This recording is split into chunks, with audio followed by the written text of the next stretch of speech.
Was I the only one that got nerdwood the day that Martian Manhunter turned green on the TV show? And the second after it happened, I was like, God, hope we get a fig of that. And sure enough, here he is. And the best part about this is that DC Collectibles made it, so it's actually pretty good. Thank God DC Multiverse didn't. Let's check him out.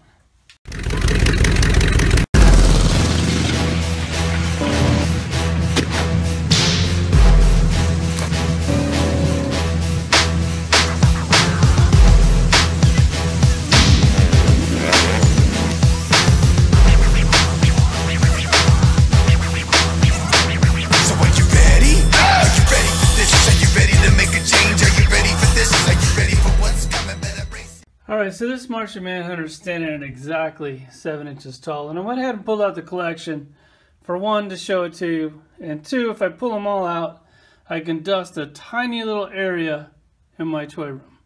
Let me walk you through them. This one is actually really cool. He's really well done. This old school vintage one right next to him. Alright, maybe I could have passed on that one.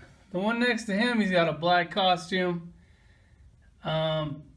Kind of cool. These two, alright, I don't know what happened here. They got alternate heads and axe hand.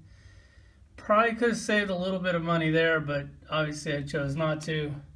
The TV one, which is amazing, he might be my favorite or close to my favorite one. The one right next to him in the purple, I also like that one a lot too. These two, okay, these two are the same. Different heads. One has a little bit of wash on them. Probably should have passed on one of those, but didn't. You can never pass on a clear variant. Like, you have to get that one. And I'm hoping that the green one came out first, so I already bought it, and then I bought the clear one after, but who knows. I got two of those, probably didn't need both of those.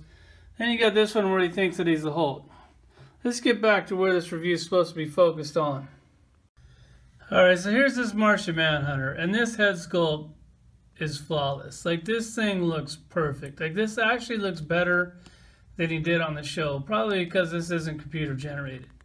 So, those red eyes, I mean, it looks like the character, like, it really well done. And then the rest of the costume, all this is sculpted on, painted really clean. They didn't cheat, they didn't do like the Marvel Legends usual, or they just paint this shit on. Everything is sculpted on. So if you look at the sculpt, this toy is absolutely flawless. The paint is equally as clean. So they got it all in there. The cape is this really nice soft rubber, and it attaches like to kind of like his back here, not his shoulders, which is nice because you don't see that very often. I have no clue what this hole is for back here or why they even did that. But the sculpt work even on the back of them is really nice.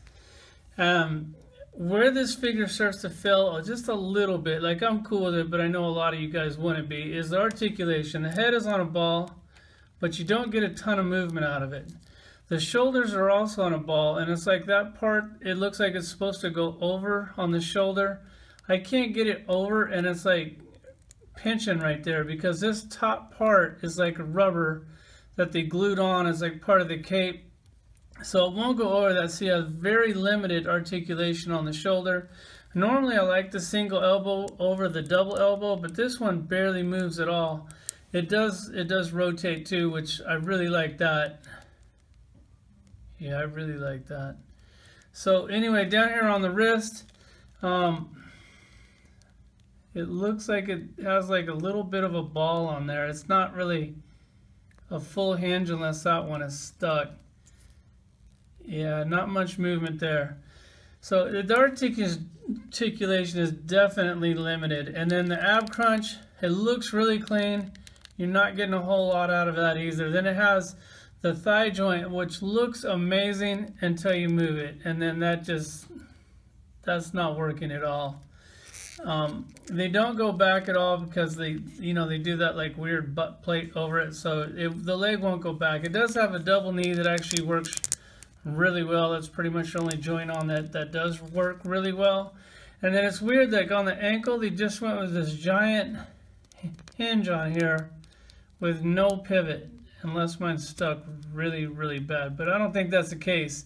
And then they have the pin in the ankle. Like, it seems like today like people are starting to get away with the pin in the ankle, so they kind of took a step backwards on the articulation on this, but I'm not really too much into articulation, mostly like the sculpt and the looks of the figure for me with just a little bit of articulation. So I'm pretty happy with the toy. And then he does come with extra hands. He comes with fisted hands, which is a hand that I normally don't like. And then he also comes with these open, like, flying hands, which that just looks really stiff to me. So I'm not going to use that one.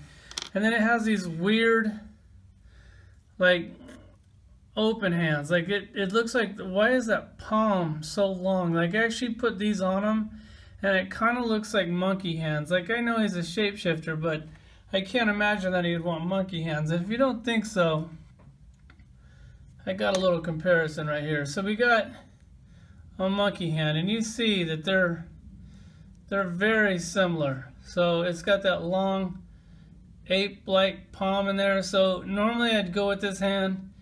Because of that, I'm gonna have to pass. And by the way, that is just an amazing looking toy. Come on, NECA, you got a new movie coming out. I know your sales were down, but I'd love to see another set of these things. Anyways, back to the Martian Manhunter. Here's the hands. There's my Martian Manhunter collection. I am going to throw him up there with my TV figures. We'll check that out. I mean, he's a great toy. Limited articulation, so kind of your call on that. Joint's actually a little loose. I dig this toy, man. Alright, so here's the Martian Manhunter up here with the rest of the TV stuff. This collection's actually getting pretty big, and it's kind of fun to collect. There's a collection. Thanks for watching.